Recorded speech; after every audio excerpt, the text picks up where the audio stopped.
Go eastwards along the Upper Richmond Road, past Waitrose, and either continue over the crossroads or turn left down towards the river. You might think from the names of the shops you pass that you were in a place called Sheen.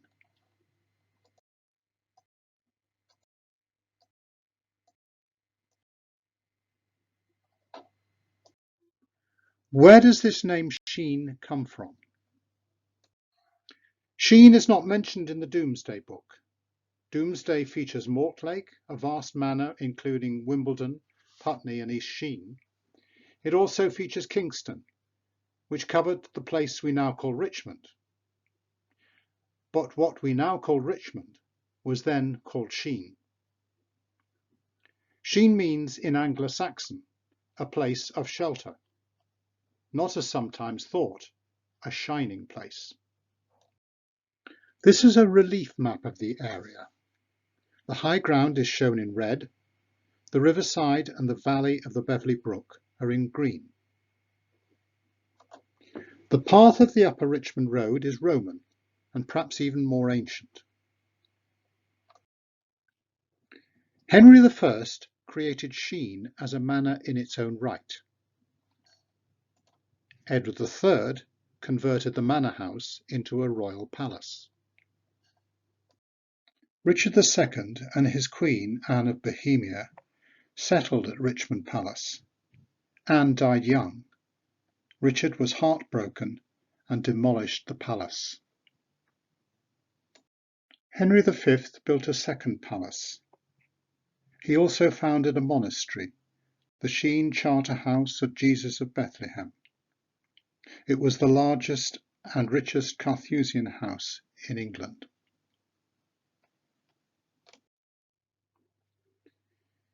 In 1497, when Henry VII was at Sheen Palace for Christmas, fire broke out, destroying much of the old building. He built a new palace and decided to call it Richmond Palace. He was the Earl of Richmond in Yorkshire.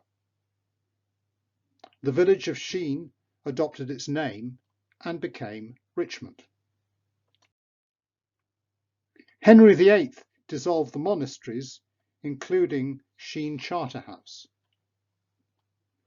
So the name of Sheen disappears from history, or it would have done had it not already spurned West Sheen, a collection of cottages where the old deer park is now, and East Sheen, a hamlet some 2 miles to the east. In 1770, with yet another royal palace being built in Richmond by George III, the cottages of West Sheen were all bought up and demolished to improve the royal view and to satisfy the landscape vision of Capability Brown. So Sheen survives only as East Sheen. Meanwhile, the parish of Mortlake was much like the medieval villages we know from school history books. A village where people live and a large area of open fields, cut into strips and organised into furlongs and shots. In Mortlake's case, the village is situated on the river and the fields stretch south into what is now Richmond Park. But the Mortlake Manor House is more than that. It is the palace of the Archbishop of Canterbury, or rather one of his palaces, one conveniently situated on the river between Whitehall and Richmond. Villagers holding of strips in the common fields would be scattered so that everyone had a share of good and poor land. The names Stonehill and Clay Ends, for instance, indicate poor land. East Sheen was part of the open field system at Mortlake. For instance, in 1617, William Child, who had a house in Mortlake town, had holdings in the North Field, in Yew, Short, Strath and above Strath furlongs, and on Lokine Hill. He also had strips in the East Sheen area, in Stonehill and Smallington shots, and in Great Whittings and Little Whittings. So historically, it is not a question of identifying the dividing line between Mortlake and East Sheen.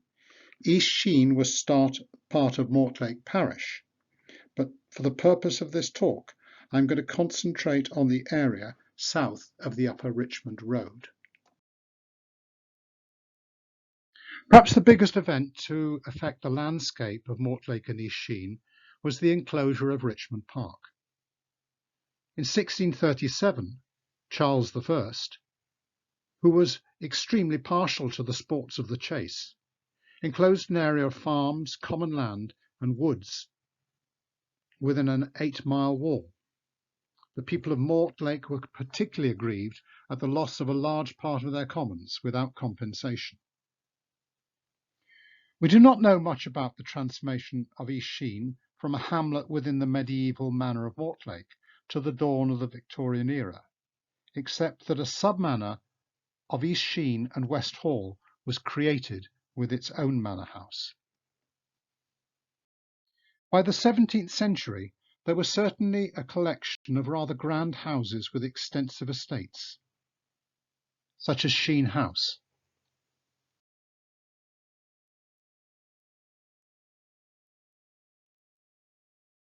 And Temple Grove, the residence of the Temple family, which includes Lord Palmerston, though not when he was Prime Minister.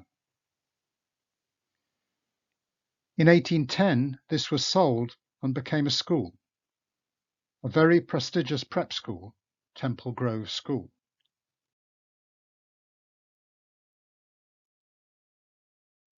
Then in the early 18th century, several houses were built on the old common fields. Palewell Lodge was built on Stonehill Shot in 1756. East Sheen Lodge was built on Little Whitting's Shot.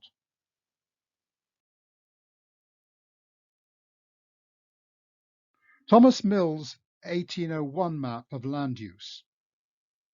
The map shows buildings mainly in Mortlake town, but in the south of the parish there were a few small houses clustered around Milestone Green, a row of cottages adjacent to the plough, and large areas of market gardening and farming, and several grand residences for the great and good escaping from London. We get a very accurate picture of East Sheen in the mid-19th century from a detailed map drawn up in 1838 for the commutation of tithes, and from the censuses. The 1851 census shows 67 houses and 418 people in East Sheen, though Temple Grove School accounted for 103 of the population. Here is an example of one large house, East Sheen Lodge. There are 7 family members and 13 servants. Note that Vice Admiral William Fitzroy is the uncle of the more famous Robert Fitzroy, who effectively invented weather forecasting, and after whom the shipping area is named. But back to the tithe map of 1838. This is part of my coloured version showing the East Sheen area south of the Upper Richmond Road. The green is grass, orange is market gardening, and the yellow is arable. The pink areas are the parkland of the grand houses. The rural nature of the area began to change with the opening of the railway in 1846. The first development was to the west of Sheen Lane on farmland belonging to the Temple family, erecting several villas in large gardens and laying out Stanley and Derby roads. More villas were built in the early 1860s. Growth in the mid to late 1860s was on land sold off by the houses of the large estates, including the construction of Christ Church, the Vicarage and Clare Lawn. In the 1870s, there was building on Stonehill Fields, as well as some additions to the west of Sheen Lane. Here are two examples of Victorian villas. First, the Grange.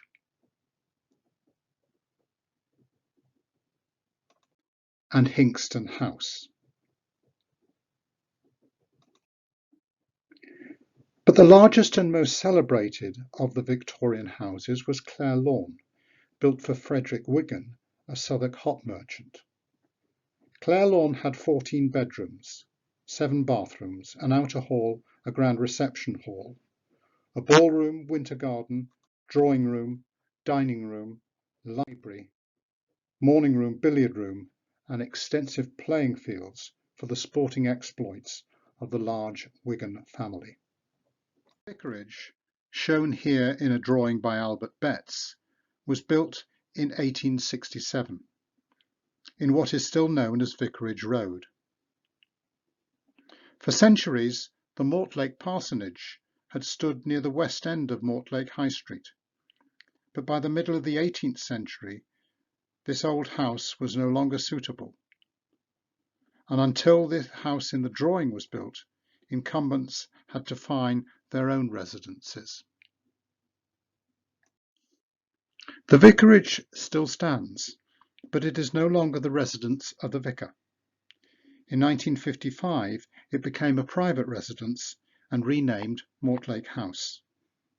The vicar, who since 1976 has been the rector, has lived in a more modest suburban house in Sheen Lane.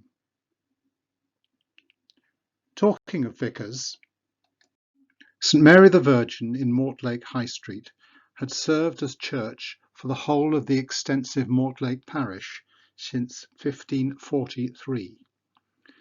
But by the middle of the 19th century, with an increasing population and new housing at some distance from the parish church, there was a clear need for a new church in the south of the parish.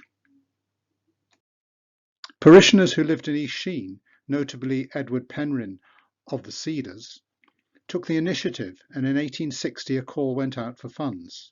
A building committee was formed whose members read like a directory of the grand houses of East Sheen. James Stuart Wortley of East Sheen Lodge, Joshua Bates of Sheen House, William Gilpin of Palewell Lodge, Ottewell Waterford, the headmaster of Temple Grove School, to name but a few. Within a year or so, the amount raised was sufficient for the committee to instruct their chosen architect, Arthur Blomfield.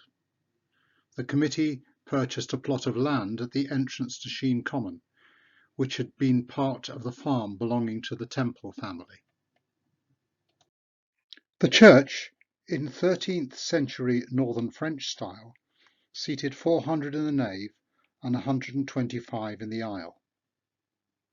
By early 1863, the building of the church was well advanced and consecration planned for the 16th of April. But on Sunday the 15th of March,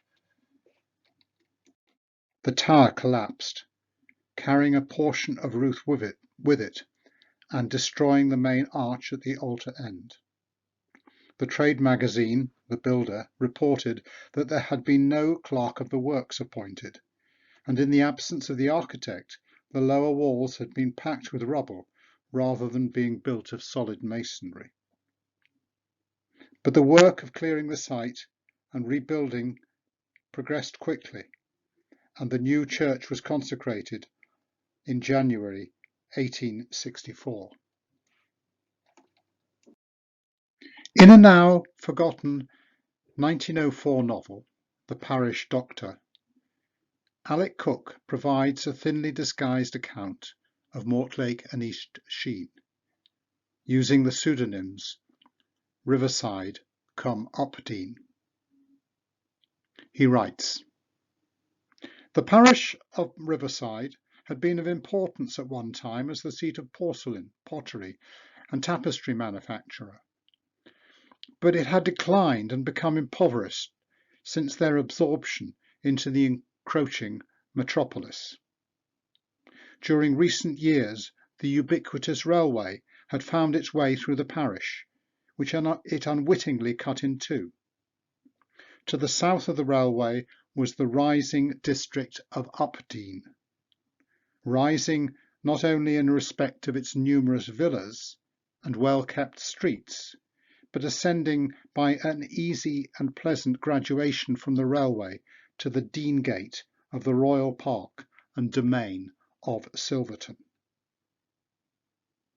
The inhabitants of Riverside come Updean were almost equally divided between the very rich and the very poor, the few shopkeepers in the place being of third or fourth rate quality. The two churches reflected the social line of cleavage to perfection. The stuffy old church with its comparatively poor congregation, and the new Updean church being the spiritual home of its new aristocracy.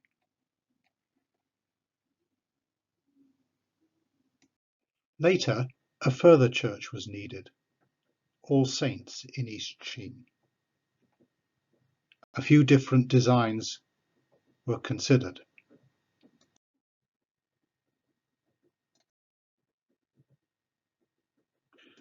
The foundation stone was laid in October 1928 by the Duchess of York, later Queen Elizabeth, the Queen Mother, and consecrated on All Saints' Day 1929. But with All Saints, we are getting ahead of ourselves. In 1893, and we have the Godfrey map from that date, there were 44 large villas in East Sheen, that is south of the Upper Richmond Road, 30 Victorian and 14 pre-Victorian.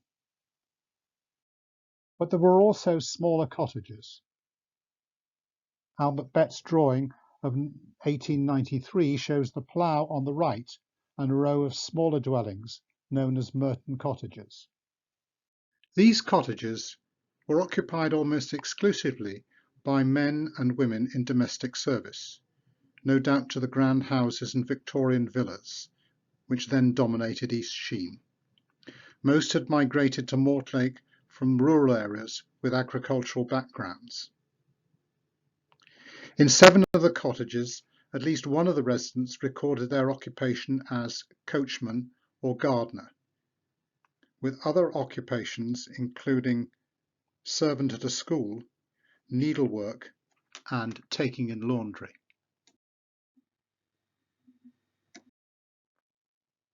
This chart shows the distribution of land use in 1838, mainly market gardening. Even the pasture and arable land was largely used to support the animals which took the garden produce to market. Market gardening was a flourishing business in the parish of Mortlake. The main crops were asparagus, peas, cabbages, celery, turnips, potatoes, onions, and some lavender. By 1879, orchards were occupying a large part of the area. Typically, the orchard trees were underplanted with crops, so that an orchard would produce an upper crop of apples, pears and plums, and a lower crop of gooseberries, black and red currants, or vegetables. Any odd corners were filled with mint, parsley and sage, or any flowers that could be sent to market. Albert Betts, in this drawing, shows us the view down Blind Lane, looking across Market Gardens towards the Mortlake Brewery on the riverside. The house in the centre of the picture, with its barns and outbuildings, was occupied by William and Walter Barker, market gardeners. By the time of these drawings, the industry was declining in Mortlake as the value of land for residential building increased. Blind Lane was developed into a road of Edwardian houses and renamed Temple Sheen Road. The Barkers continued to work market gardens and orchard grounds until the 1920s, and then moved to Walton-on-Thames and Datchet. The 1893 Ordnance Survey map, reproduced here by Godfrey, marks a watershed. The coming of the railway had encouraged the growth of Victorian villas. As the 19th century approached, it also made places like East Sheen accessible for middle-class workers to commute into London. East Sheen was no longer the residence of choice for those who desired a place in the country. Developing land for suburban housing became much more profitable. Suburbanisation started in the 1890s, when the Palewell estate was sold off for development. Palewell Park was built in 1893 and Gilpin Avenue in 1909, both on land from the Gilpin estate around Palewell Lodge. Albert Betts saw this as the start of a trend when he drew this sketch and chose its title, Vanishing Palewell. Of course, Palewell did not vanish. It was transformed from a leafy rural area to a highly respectable and desirable leafy suburban estate. In 1897, Sheen House, which had recently been leased to the Comte de Paris, heir pretender to the French throne, became a country club with a sequence of occupiers. Cycling, the All England Croquet Association, the Bicycle Polo Club, and the Automobile Association. But by 1907, these enterprises had proved no longer viable, and the house was demolished to make way for houses in Richmond Park Road and Sheen Lane, south of Shrewsbury Avenue. Also in 1907, Harry Waterfield, the headmaster of Temple Grove School, decided that East Sheen was no longer a quiet country location for the prestigious school and moved it to Eastbourne. The buildings were soon demolished and made way for Palmerston Road and Observatory Road.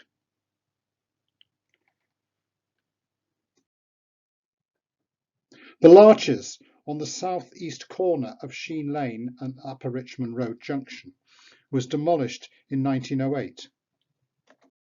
Larches Avenue now occupies the site. Also, building was taking place to the north of Upper Richmond Road, and the Upper Richmond Road was becoming a thriving shopping centre. And then came the cinema. The Sheen Picturedrome, the most luxurious electric theatre around London, opened on Boxing Day 1911. In contrast to the gaiety on Mortlake High Street, the Picturedrome avoided trouble with the licence authority and was considered a much superior establishment. The Picturedrome was replaced with the Sheen Kinema in 1930, with 1,404 seats and an organ. Later called the Empire and then the Odeon, it closed in July 1961. Development was halted by the First World War, but it really gathers pace in the 1920s. Palewell Lodge lasted longer than many of the grand houses, but it was pulled down in 1925. And this is what replaced it. The interwar period also saw the demolition of the Cedars, a Georgian mansion with an estate on the southern side of Upper Richmond Road and west of Sheen Lane,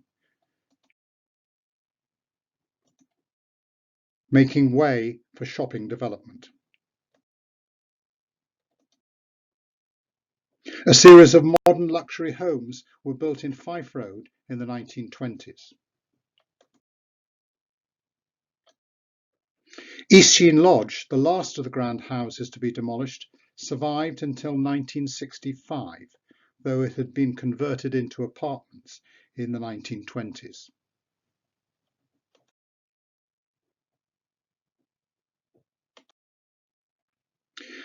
By 1930, the road map of East Sheen, which we know today, was largely laid out.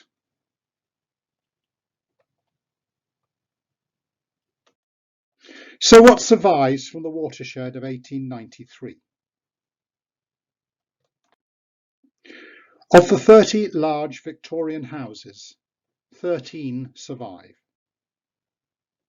many converted into apartments. This, for instance, is Uplands. Just 2 of the large pre-Victorian houses survive today. Percy Lodge, now owned by an art dealer committed to restoring it, and the Old Farm, or the Gables, originally the farmhouse of Swannell's Farm, which stretched from the Upper Richmond Road to Sheen Common. It was considerably extended and altered in the Victorian era. It now stands on Fife Road, and this is a picture of it from the rear, taken from Sheen Common. A number of smaller houses survive. Spencer Cottages and Merton Cottages. Then there are the stables and outbuildings of the grand houses, which have been adapted to the needs of the time.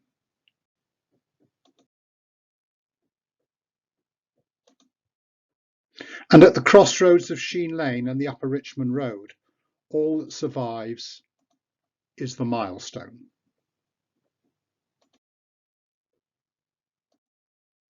But it is lucky that anything survived at all, not just from the bombs of the Second World War. 36 fell south of Upper Richmond Road, excluding Richmond Park. East Sheen also survived the Martian Invasion described by H.G. Wells in The War of the Worlds. In 1897, Martians landed near Woking and spread up towards London, with the narrator finding shelter for 2 weeks beneath the ruins of a house at East Sheen. Thankfully, that was fiction. So we still have East Sheen today.